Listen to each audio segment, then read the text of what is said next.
Syberia, The World Before is an adventure game developed by Microids Studio Paris and published by Microids. Designed and directed by the late Benoît Sokal, the series has traditionally followed the adventures of Kate Walker, an American lawyer from New York, who has found herself stuck in a salt mine after the events of the third game. As happy as one can be being forced to slave away at rock mining, Kate quickly finds herself entangled in tragedy so great, she sets off on a soul-searching mission with the very last object given to her, a painting of Dana Roze, dating all the way back to 1937.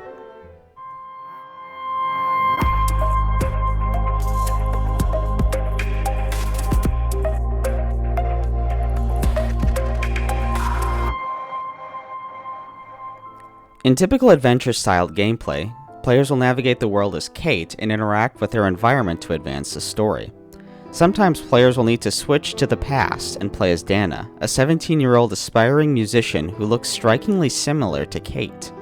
Sometimes you'll need to talk to people, or other times you'll need to solve puzzles that range from simple to complex. Regardless, the game is no mist, and players will have no problems advancing the game's story.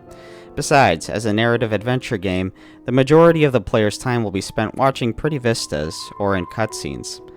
Controlling characters feel heavy, however, and it can be frustrating to navigate through tight spaces at times.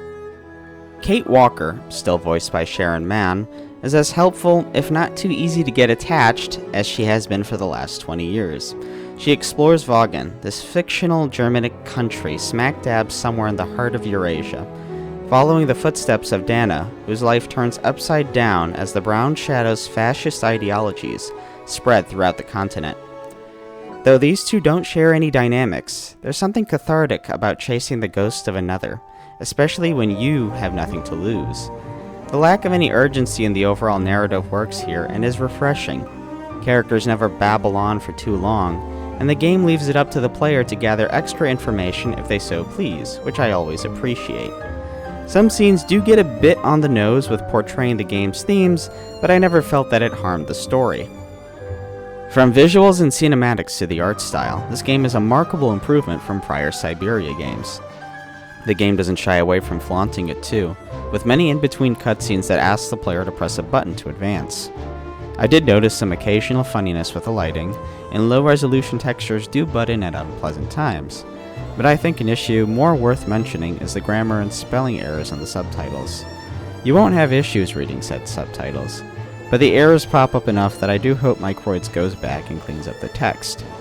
On the flip side, the game offers a recap of the series leading up to this point that gives just about enough details without completely spoiling the adventures of the prior games.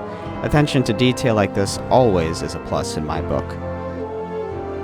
Syberia: The World Before is a remarkable adventure game that keeps its legacy adventure charm and is a worthy continuation of Miss Walker's story. It is a game that all of Microids and Benoît Sokal can and should be proud of.